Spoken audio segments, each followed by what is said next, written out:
오늘 요한계시록 3장 7절에서 11절 가진 것을 굳게 잡아 빼앗지 못하게 하라라는 제목으로 하나님의 말씀 전하겠습니다. 그 7교회 중에서 책망이 없는 두 교회가 서머나 교회와 빌라델비아 교회입니다. 두 교회가 공통적으로 그 대규모의 유대 공동체로부터 심각한 위협을 받고 있었습니다. 그런데 그 라오디게아 교회에서도 더 큰 유대 공동체가 있었거든요. 하지만 라오디게아 지역에서는 유대인의 반대가 나타나지 않습니다. 왜 그랬을까? 라오디게아 지역 유대인들은 세속화되었다라고 볼 수가 있는 거죠. 라오디게아 교회도 마찬가지였잖아요. 그러니까 그들의 종교적 열정은 혼합주의로 변질이 된 것입니다. 자, 이 세속화라는 문제는 어느 종교도 자유롭지 못하다는 거죠.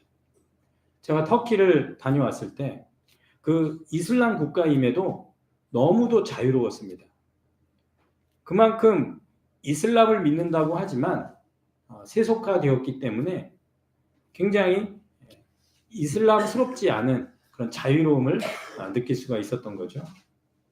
우리나라도 많은 교회가 있는데 어쩌면 이 세속화의 문제에 있어서 자유롭지 못하다라는 생각을 합니다.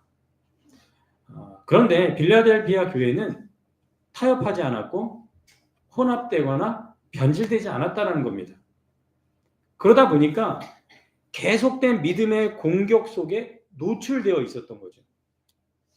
예수를 믿기로 결정했고 그 믿음이 공격을 받고 있습니다. 그럴 때 우리는 왜 이런 공격이 주어졌을까? 예수님을 믿기 때문에. 예수님을 믿기 때문에. 예수님은 믿는 자를 공격하는 유대인 회당을 뭐라고 칭하냐면 오늘 9절에 보니까 보라 사탄의 회당이라고 말씀합니다. 그러면서 곧 자칭 유대인이라 하나 그렇지 않다 이렇게 말씀을 하세요. 자칭 유대인인데 그거 거짓말이다. 자, 로마서에서는 이렇게 얘기했습니다. 로마서 2장 28절 무릇 표면적 유대인이 아니요 표면적 육신의 할례가 아니다. 이미 말씀하셨거든요. 그러니까 겉으로 유대인이라고 하나님의 백성이 아니다라고 말씀합니다. 예수님을 거부하고 하나님의 백성을 박해한다면 그것은 어디에 속한 거예요? 사탄에 속한 것이다. 빌라델비아 교회를 공격하는 자들은 사탄의 세력이다라고 예수님이 말씀하고 있는 거죠. 그러므로 우리 이 땅의 교회는 사탄의 공격이 계속되고 있음을 여러분 명심하셔야 됩니다. 그리고 예수 믿는 사람들은 영적인 싸움을 인식해야 합니다. 자, 이번 주 인천의 신광교회 청년들이 우리 교회에 와서 사역을 합니다. 자, 사역의 초점은 이 더 스페이스 타워 안에 청소년들에게 전도하고 그 전도한 청소년들을 토요일 날 초청 잔치에 초대를 해서 그들에게 복음을 제가 말씀도 전할 거고 어떤 프로그램을 진행할 겁니다. 자, 이번 일주일간 아마 이 더 스페이스 타워 안에는 영적인 싸움이 일어날 것이고 이 영적인 싸움에서 우리 교회가 감당해야 될 역할과 사명이 있음을 우리 교회 성도들은 깨어서 기도하시기 바랍니다. 그래서 이번 일주일 동안 이 건물 안에 일어날 영적 싸움에 대해서 인식하고 이 영적 싸움에서 하나님의 사람, 하나님의 청소년이 예수를 믿고 돌아오는 놀라운 역사가 일어나기를 간절히 우리가 기도하고 이 영적 싸움에서 승리해야 될 줄로 믿습니다. 자, 영적 싸움을 생각할 때 중요한 것은 나 자신에게 집중해서는 안 됩니다. 우리가 믿는 예수님이 누구 편인가? 여기에 집중을 해야 돼요. 예수 그리스도는 교회의 편인 줄로 믿습니다. 믿는 자의 편이 되어주시고 우리는 그 예수님께 집중하고 있는 거죠. 그래서 예수님을 생각하고 예수님을 바라보고 예수님께 집중할 때 중요한 건 우리 주님이 어떤 분이시냐, 내가 믿는 예수가 어떤 분이시냐, 여기에 우리는 집중해야 돼요. 그래서 오늘 본문에서 우리 주 예수는 한번 따라합시다. 거룩하고 이 세상과 구별된 오직 경배받으실 거룩한 예수, 또 우리 주 예수는 진실하사 거짓 메시아라고 공격을 받지만 진실하신 오직 유일하신 분, 변함없는 신실하신 분, 그분이 7절에 다윗의 열쇠를 가졌다. 열쇠, 하나님 나라에 들어가는 권세. 자, 빌라델피아 교회 성도들은 유대인 회당에서 쫓겨났을 거예요. 하지만 하나님 나라에 들어갈 수 있는 열쇠를 가진 분을 믿고 있다. 그 열쇠는 우리 예수가 가지고 있다. 그분은 7절, 곧 열면 닫을 사람이 없고 닫으면 열 사람이 없다. 절대적 권능과 권세를 갖고 계시다라고 우리에게 말씀을 합니다. 오히려 이제 예수님의 권세가 유대인들을 쫓아낼 것이다. 오직 예수만이 천국의 문을 열고 닫을 수 있다. 최종 결정권자가 예수시다. 여러분 믿으시기 바랍니다. 그래서 아무도 그 결정을 바꿀 수 없다. 절대로 변경될 수 없다. 최종 결정권자이신 예수님을 끝까지 신뢰해야 될 줄로 믿습니다. 그래서 오늘 예수님은 8절에 볼지어다 주의를 집중시킵니다. 그러면서 8절에 내가 내 앞에 뭘 둔다고 말씀하세요? 열린 문, 천국 문을 열어두겠다 말씀하세요. 빌라델피아의 믿는 자들은요, 유대인 회당에서 쫓겨났지만, 자, 쫓겨났다고 믿는 자가 갈 곳이 없을까? 쫓겨나지 않으려고 타협해야 하는가? 절대 그럴 수 없다라는 거죠. 왜요? 예수님이 천국 열쇠를 갖고 계시고 빌라델피아 교회를 위해 그 문을 열어두셨다라고 말씀합니다. 주님이 열어놓은 문을 8절에 능히 닫을 사람이 없느니라. 아멘. 주님이 열어두면 닫을 자가 없다라고 말씀합니다.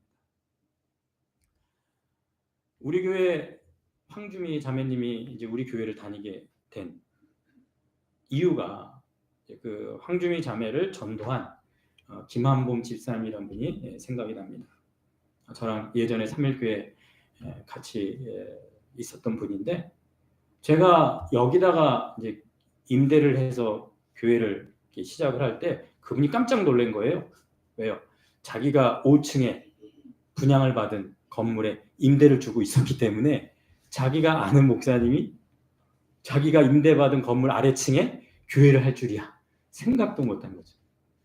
그런데 그 황주미 자매님이 이제 5층에서 이제 임대를 했는데, 그러니까 결국 임대인과 임차인으로 만나서 5년이 지나서 재계약을 하려고 만났어요.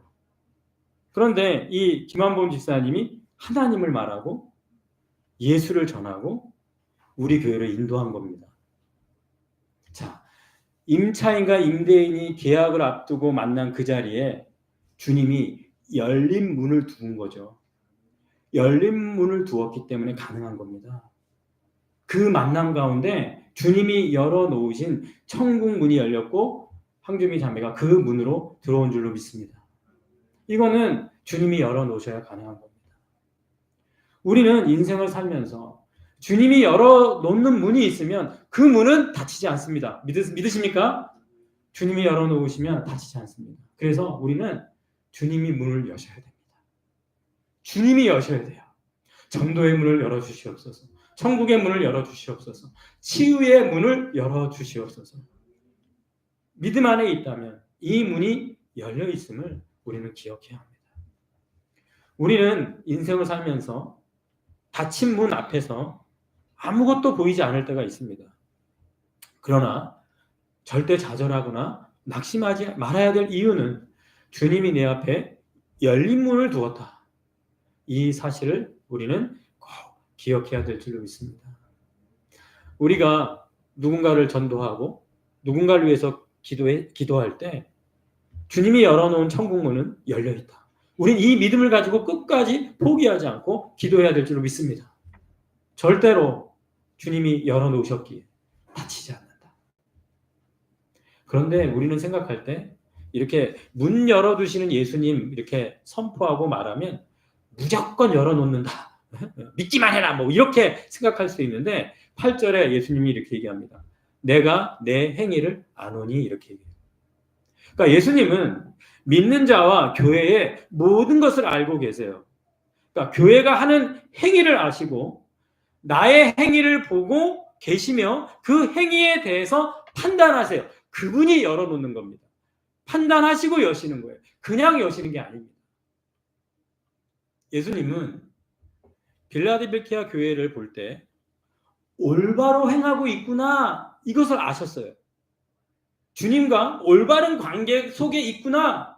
그러니까 이 빌라델피아 교회는 격려가 필요하구나 이것을 아셨어요. 그래서 8절에 내가 작은 능력을 가지고서도 이렇게 얘기합니다. 작은 능력을 가지고 있구나. 알고 계셨어요. 너가 가진 게 이만큼이구나. 그거 주님이 모르시겠어요? 그런데 어떤 해석자들은요, 이 작은 능력 자체가 책망이라고 해석하시는 분이 있어요. 그러니까 빌라델피아 교회는 작은 교회, 이건 주님이 책망하신 거다. 이렇게 해석하시는 분이 있어요. 우리는 교회를 바라보는 시선이 건강해야 됩니다. 이 땅에 교회가 많이 있는데 이 땅의 교회를 규모나 어떤 크기로 평가할 것입니까? 이 땅의 교회를 바라보는 여러분의 시선이 어떤 세상의 시선과 세상의 평가로 바라보고 있습니까? 우리는 작은 능력이 가지고 있는 그 작은 능력 안에 숨겨져 있는 주님이 바라보는 시선, 교회를 바라보는 그 마음을 우리도 똑같이 느낄 수 있길 간절히 축복합니다. 빌라델피아 교회는 작은 교회였습니다. 규모와 크기에 있어서 작았고요. 멸시와 박해를 받는 상황 속에서 놓여 있었기 때문에 공격하는 외부의 강력한 도전 앞에서 보면 미약하고 작은 세력처럼 보일 수가 있겠죠. 하지만 예수님이 보셨을 때 8절에 내 말을 지키며 내 이름을 배반하지 아니하였도다. 아멘. 예수님의 말씀을 지켰다. 예수님의 이름을 배반하지 않았다. 그런데요, 내 말을, 내 이름을 뭐로 또 10절에 얘기하냐면 내가 나의 인내의 말씀을 지켰다 이렇게 얘기합니다. 예수님의 말씀을 뭘로 지켰다고요? 인내로 지켰다라는 게 굉장히 중요합니다. 자, 예수님은요, 이 땅에 계실 때 말씀을 많이 하셨어요. 말씀을 우리에게 주시고 가셨거든요. 그게 어디에 기록되어 있습니까? 신약 성경 사복음서에 예수님의 말씀이 기록되어 있어요. 자, 그 말씀에 예수님이 뭐라고 얘기하냐면, 자, 요한복음 17장 8절입니다. 자, 나는 아버지께서 내게 주신 말씀을 제자들에게 줬다. 이렇게 얘기해요. 누가 주신 거예요? 아버지께서 내게 주신 말씀.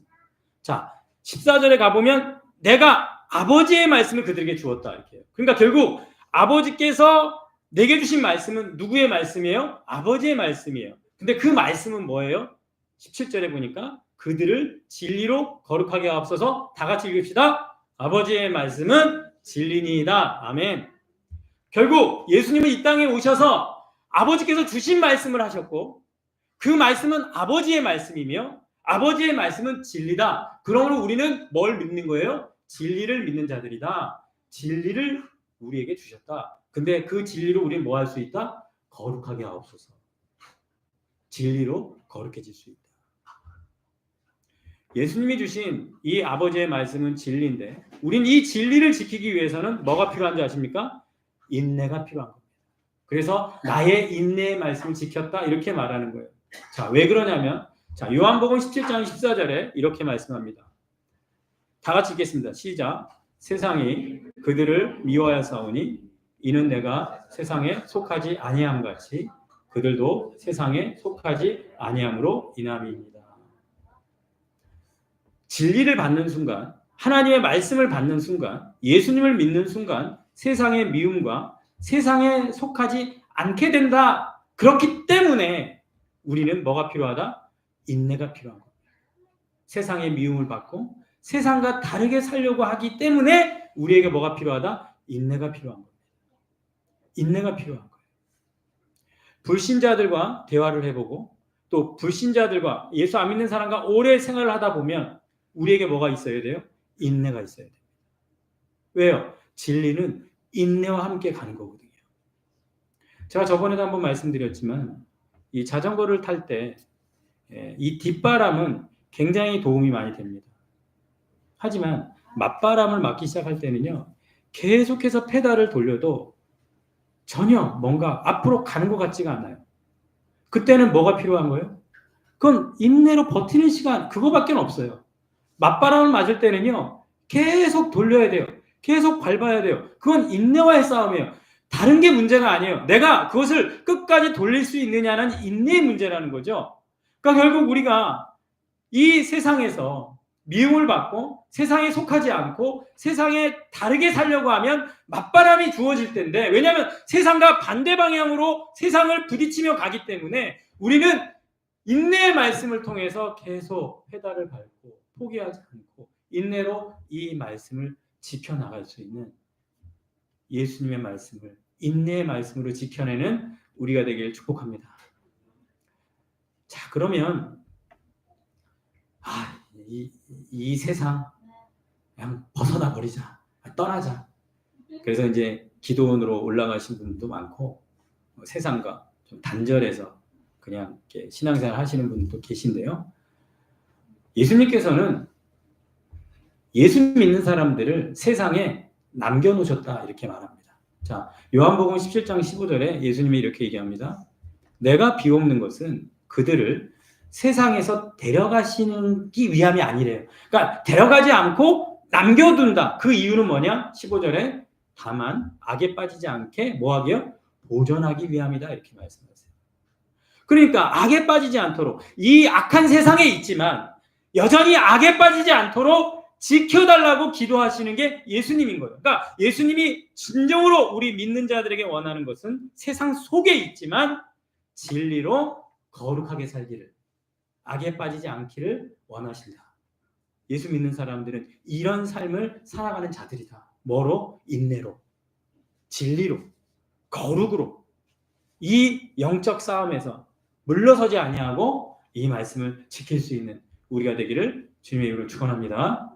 그래서 세상에 남겨져 있는 제자들에게 예수님께서는 11절에 오늘 본문에 내가 속히 오리니 이렇게 말씀하는 거예요. 내가 다시 올 거다. 남겨뒀지만 내가 다시 올 거다. 예수님의 재림을 말씀하세요. 예수님이 이 오신다 이 표현은요, 7교회를 향해서 4번째 지금 말하고 있는 거거든요. 에베소 교회부터 4번째, 내가 속히 오린다 이렇게 4번째 말하는데, 이 4번째 중에서 긍정적으로 말한 것은 처음이에요. 빌라델피아 교회밖에 없어요. 자, 에베소 교회는 주님이 속히 오실 때, 주님의 재림은 촛대가 옮겨질 거니까 조심해라. 버가모 교회는 그리스도의 입에서 검으로 행하는 심판이 있을 거니까 조심해라.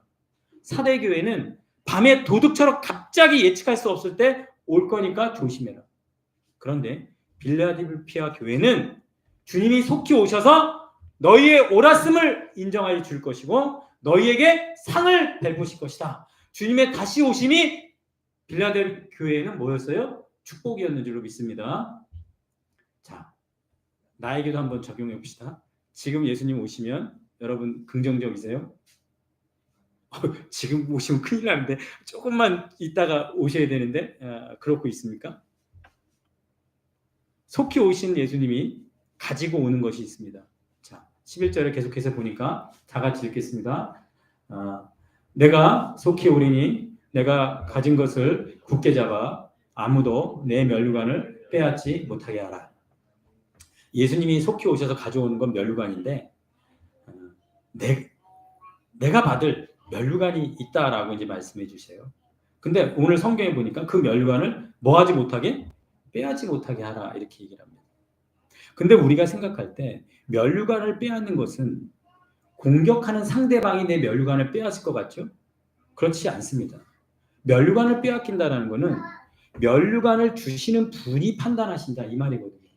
그러니까 면류관을 가지고 오신 예수님이 이 면류관을 주시는 분이 판단한다는 거예요. 뭐에 따라서? 내가 내 행위를 아노니 나의 행위에 따라 심판하신다는 거죠. 그러니까 심판은 준엄하고 누구도 예외가 없다. 그러니까 결국 이 멸관을 빼앗지 못하도록 내 행위가 주님 앞에서 올바라야 된다, 이 말씀을 하고 있는 거죠. 그러므로 우리는 이 심판의 기준이 무엇인가 한번 따라합시다. 가진 것을 굳게 잡아야 한다. 가지고 있는 게 작으냐 크냐 이게 심판의 기준이 아닙니다. 너가 받은 것이 화려하냐 화려하지 않느냐 이게 기준이 아니라는 거예요. 가진 것, 그거를 굳게 잡았느냐 안 잡았느냐 이게 심판의 기준이라는 거예요. 작은 능력이지만 가지고만 있으면 면류관을 주실 줄로 믿습니다. 그 가진 것, 그것을 굳게 잡고 있으면 면류관은 빼앗지 못한다. 그러므로 면류관을 주시는 분 앞에서 나에게 주신 것, 내가 가진 것, 이것을 빼앗기지 않고 굳게 붙잡을 수 있는 그런 은혜가 우리 가운데 있기를 축복합니다. 주님 앞에서 주님이 준 게 별로였어요. 누가 그랬어요? 아담이 그랬잖아요. 하나님 앞에서. 하나님이 진짜 하와 때문에 제가 유혹받아가지고 그거 따먹은 거 아닙니까?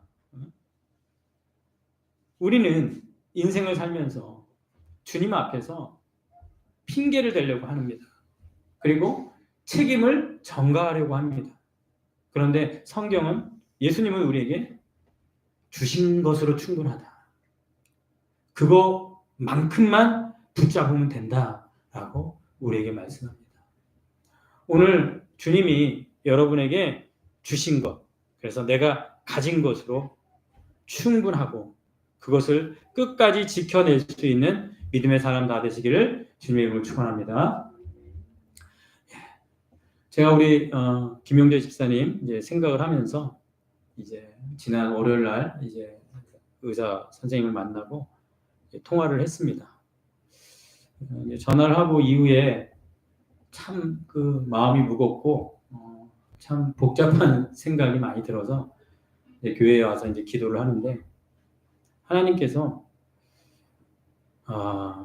이 가지고 있는 믿음마저 빼앗길 것 같다는 생각이 들더라고요. 그런데 주님께서 가지고 있으니까 굳게 잡아라. 걱정하지 말고. 이미 다 가지고 있다. 그러니까 굳게 잡고 있어라. 믿어라. 신뢰해라. 끝까지 주님 앞에서 가진 것으로 충분하다. 작은 능력으로도 가능하다. 우리에게 말씀해 주십니다. 그리고 이제 김용재 집사님 가정을 이제 목요일 날 아내랑 이제 만나서 식사를 하면서 이렇게 이야기를 좀 나눴는데요. 김용재 집사님이 그런 얘기를 하더라고요. 자기가 이 뇌종양이라는 질병을 사랑이라는 딸에게 무엇으로 지났고 통과했고 치유됐는지를 말씀으로 기록하고 싶다. 그런 마음을 주셨대요. 그래서 제가 내일 월요일부터 매일 오전 10시에 집사님과 이제 통화를 하면서 이제 말씀을 제가 조금 전하고 집사님 그 말씀을 듣고 하루를 묵상하면서 기록을 하면서 이제 이 과정을 말씀으로 통과하는 걸로 같이 이야기를 나누면서 굉장히 감사했습니다. 제가 굉장히 감사했고, 그래서 제가 이제 우리 교회가 청라로 처음 왔을 때 코로나로 시작했고, 그 코로나 기간 동안 우리 교회 또 저에게 주신 말씀이 욥기 말씀이었거든요. 그래서 제가 욥기 말씀을 정말 매일 교회 와서 정말 연구하고 읽고 그러면서 한 편의 설교를 또 올리고 동영상으로 유튜브에 올리고 그리고 또 매일매일 그렇게 했던 시간들이 있는데, 그 말씀을 다시 우리 김용재 이사님과 이제 소통하면서 이제 욥기 말씀으로 이 시간을 지내려고 합니다. 우리 사랑하는 우리 교회 식구들도 이 말씀의 동행에 함께해 주시고 우리 기도로 우리 교회에 주신 축복의 시간을 잘 지나갈 수 있기를 간절히 소원합니다. 가진 것을 굳게 잡아 빼앗기지 않는 우리들이 되시기를 주님의 이름으로 축원합니다. 기도하겠습니다. 살아계신 하나님 진심으로 감사드립니다. 오늘도 우리 예수 그리스도 앞에서 세상과 다른 삶을 살 때 말씀을 지키려는 인내가 우리 가운데 꼭 있게 하여 주시옵소서.